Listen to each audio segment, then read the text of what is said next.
public forum. We have two public forums this morning. The first one is Viviana Zinisa from the Phillipstown Community Centre Charitable Trust. Well, that doesn't look like Viviana, but welcome, Viviana. Welcome. Good morning. Thank you. So you have 5 minutes to Yep. talk. That would include any questions as well if there's time. Okay, tēnā koutou katoa, thank you for the opportunity. As you heard, I'm the manager of the Phillipstown Community Centre Charitable Trust, and today I would like to bring to your attention the condition of Ferry Road between Wilson's Road and Old Wings Road in Phillipstown.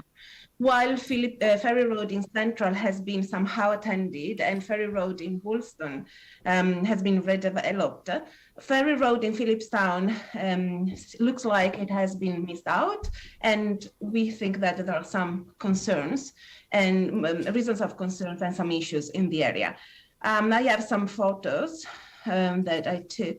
So first of all, the first reason of concern is related to the basic maintenance, or actually the lack of basic maintenance on the road. As you can see, the asphalt and the pathway are broken in different parts of the road. There are holes, and this can, apart from creating a more unpleasant road, Ferry Road is grey, polluted, busy, and noisy.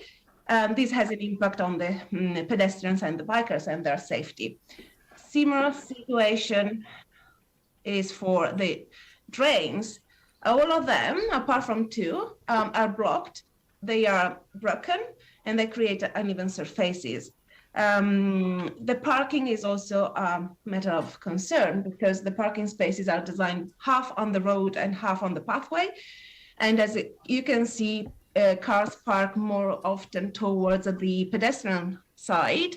So the pathway is shared between pedestrians and cars, and often also with bicycles, as it appears that some bikers do not feel comfortable in biking along the cycleway that is the one on the right of the parked cars.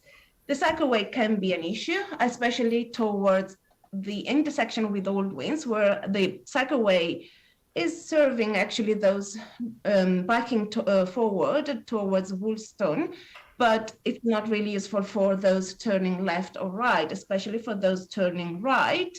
They need to challenge the odds, going to the mixing with the cars and being the last photo in the, trying to turn from the big intersection there. And the last reason of concern is the pedestrian crossings. I counted 4 pedestrian crossing along Ferry Road between Wilson's and Old Wings, where actually 2 of them are not, how can you call them, like zebra or crossing lines, but they are more like gaps where you have like a sort of highland in the middle of the road to allow people to cross half of the street each time. So the problem is that the first 3 pedestrian crossings are really in the first 300 meters of the road, leaving the other 500 meters without any crossing points. We are requesting that council, I'm sorry. That's all right, take your time. I think that I didn't share the presentation. You have, yes. Sorry about that. We're moving it along, so that's good. I'm really sorry. What we would like to ask is that council department works inside the current budget, together with the Phillipstown communities, the businesses, the people, the trust, to make Ferry Road more safe, more business friendly, and a better maintained road. And I think I'm trying to come back. Great. Look, thank you very much for that excellent public forum. And we were looking at the pictures, which are very telling. And during your presentation, also the head of transport's been listening, so she's been taking notes of the concerns and issues that you have raised. So what I'll do is we'll just ask for some advice back from from staff on those concerns and what we can do. Obviously, we're going into a period where we'll be developing the draft annual plan. So this is quite good information for us to know and help inform and shape the annual plan. I understand there is money on budget currently for the 3 crossing points. It sits out a few years, I think, in financial year 2023, and then further out there's more money for PT improvements down there. But looking at the state of the street, obviously it's not in the best state of repair. So I think we need to get some advice from staff just to see what we can do within our current budgets and how we can work that into the annual plan. Have you addressed the community board as well, been to the community board regarding this? No. I understand that there are reasons why. So if you approach the community board, you can't go to council. So it's not still really clear how we should manage those. Yeah, how we should choose those who to address. But yeah, we thought to come directly to council because we thought it was the right subcommittee to address. Okay, no, that's fine. And there's 3 community board members on council that obviously are aware of this, and I'm sure the community board will advocate on your behalf as well. Look, there's no time for any questions, but thank you very much for your presentation, and we've taken it all on board and are very aware now of the situation on Frere Road in Phillipstown. Thank you. Thank you so much.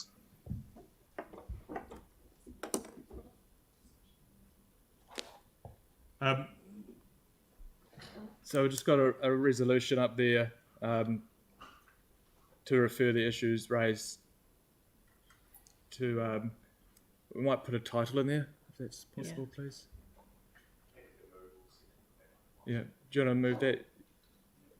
I just asked because they also made a long-term plan submission, and the reason that this... Sorry, we're not having questions. No, I was just, in terms of the resolution 1, it might be good to also refer the long-term plan submission as well to staff. Lynette's in the room, so she together. Understands the history of this as well. Thank you. And also just a time frame on it, because that's been one of the problems is the timing. Can we just put to help inform the annual plan, please? Okay, do you want to move it or not? Because I'll happily move it. Happy to move it. I just think we need to put the timing in so that it's clear that it can actually help us make a budget decision. Yeah. Okay, all those in favour? Mike, when you say report, are you calling for a report? No, I just want advice. So report back. It's not asking for a report though. To what date? Can I just check what date we need to get that back to inform the draft annual plan? Oh, I don't think we need to have a precise date. It's in there to make sure it informs the annual plan, so that's actually been captured. So, Yana, you've moved it. Jake, you've seconded For it. the next 2 weeks. All those in favour? Aye. Opposed? Carried. Okay, the next public forum is from Axel down at Wilkie. Welcome, Axel, and I see Glenn's with you as well. Obviously, you had quite a few things that you want to talk to, so I've allowed 10 minutes for this public forum. So I'll literally get started. Thank you. Kia ora koutou katoa. Thank you for having us. So we wanted to talk about short-term transport emission reduction measures on behalf of the Chat Club. For those who don't know what the Chat Club is, Chat stands for Canterbury Housing and Transport, and is particularly focused on, I guess, the interaction between transport and land use and mainly the Greater Christchurch area. And we've been set up for about 3 years now. A small group of us sort of trying to initiate discussion. We've had a number of workshops and seminars. I know Councillor Templeton presented at one of them.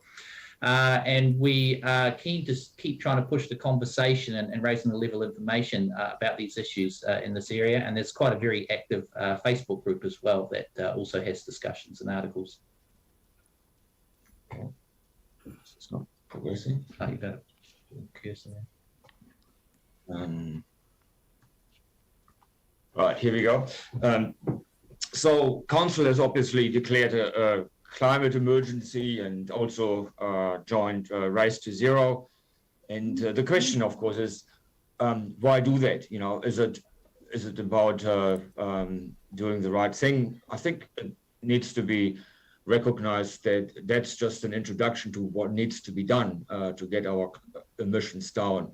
And the why, it became very clear to me why this is necessary is there's some real anxiety amongst people. You know, what is life going to be in decades to come? And I was having dinner with a friend of mine the other week, and she's pregnant with her second child and had a good cry, you know. Was it not irresponsible of her bringing another child into the world? And what world is this child going to grow up in? And so I think that's what it's all about, addressing people's anxiety about what will happen in the future. And so just a couple of suggestions. Here's the first one, very simple. We have bus lane operating hours that are very narrow. I took this photo on a bus the other week at 1 p.m. The bus stuck in some almighty traffic jam and couldn't use the bus lane because the bus lane operating hours kick in 2 hours after this photo was taken.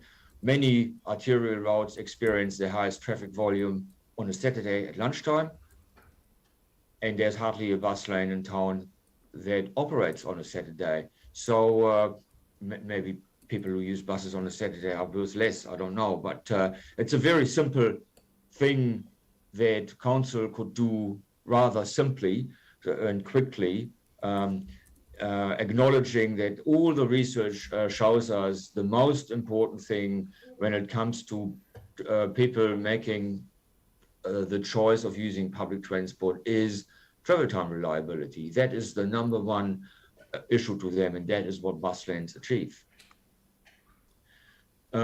You've all probably heard many a time that more than half of our transport emissions come from, that our emissions in Christchurch come from transport. And so I've pulled the data from the Ministry of Transport's Household Travel Survey and just plotted that just to illustrate how do people in Christchurch actually travel. That's distance traveled per year. And so the black bars, they are those transport modes that emit emissions, and the green ones don't. And what I wanted to just illustrate is, if, you know, at some point in the future, we might agree that we reduce emissions by 30% or 50% or whatever the number might be. But whatever it is, we are not going to address transport emissions by trying to focus on growing these small little bars here on the right-hand side of the screen. If we want to reduce emissions, we have to directly tackle this and figure out how do we make driving less attractive. And if we don't have the guts to do that, we will just not make a difference. And a few years ago, I listened to somebody, the chief transport planner from San Francisco, at a conference. He was talking about transport planning, and he wasn't talking about parking, but he started his presentation by saying, if you don't have a strong planning policy for parking, you might as well forget about your other transport planning too. He was saying that because parking really drives people's decision-making on how they travel to a very large extent. And so what I would suggest to the city to consider, something that can be done in the short term, is to start charging for on-street parking where the occupancy on the street is above a certain threshold, you know, be it 70, be it 80%, whatever the figure might be. In order not to upset the local residents, you really need to exclude them for them and offer them to buy a parking permit. And that's not a central city initiative. That should apply anywhere in Christchurch where parking occupancy is higher than whatever gets agreed on. So these are industrial suburbs, business parks, around malls, around the big tertiary providers, and then the revenue could be given to the regional council for them to improve public transport, so that you don't just have a stick, but also a carrot for them to improve the frequency of the services. And if this all sounds a little bit far out there, it's exactly what Queenstown's been doing since 2017. And they tripled their public transport use within a few months to a level that's higher than what we do in Christchurch. And I think I really wanted to come back to this and just quickly say, if we do not make driving less attractive, there is no mathematical chance that we will ever reduce transport emissions to a meaningful extent. And that's really all I wanted to say. And I've got another slide about another topic, but I want to leave some time for you to ask questions. Thank you. Thank you. Thanks, Will and Glenn. Is there any questions?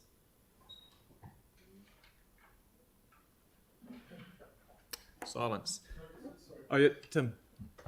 Axel, with your comments with regards to the bus lanes, has ECAN made any comment on your suggestions, or have you been there? Because I noticed in your last slide, you're saying, also asking for, or saying that there should be free buses within the 4 avenues for Metro card holders only.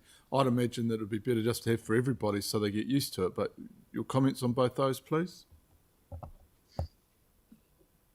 Yes, the reason I'm talking here is I was sitting actually addressing the full ECAN Council in August with those 3 very topics, and they encouraged me to come to this committee as well. So what I was basically saying to ECAN is, look, it would be great if you could work together with the city, because whilst you are in charge of public transport, you ECAN, whether you are successful with this is really driven by things that are controlled by the city council, and for example, through the bus lane operating hours, or to make parking available for commuters for free all day long.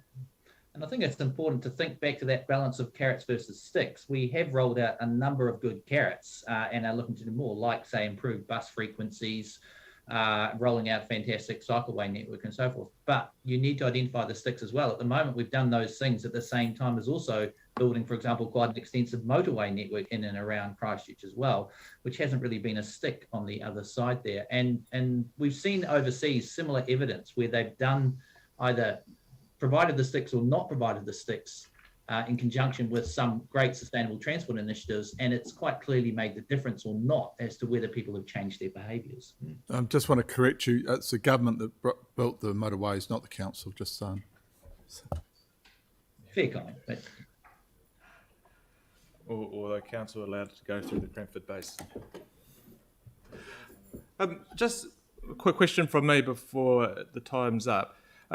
Obviously, one of the concerns is the fact that we have ECAN running the service and then the council providing the infrastructure. So you've got having to go through 2 different decision makers. Do you think there'd be benefit of just having one decision maker look after both the infrastructure and the service? Yes, definitely. But I guess the more fundamental questions, like what drives people's decision making for what mode of transport to choose, and how this then reflects itself in the emissions profile, it is something that can be. They need quite different decisions, and it doesn't really depend on the governance model that's there. So those decisions can be made within the existing framework. Thank you very much for your time and the thoughts that you've given us. Great. Thanks for having us. thank you. Okay, there's no deputations and there are no petitions. Items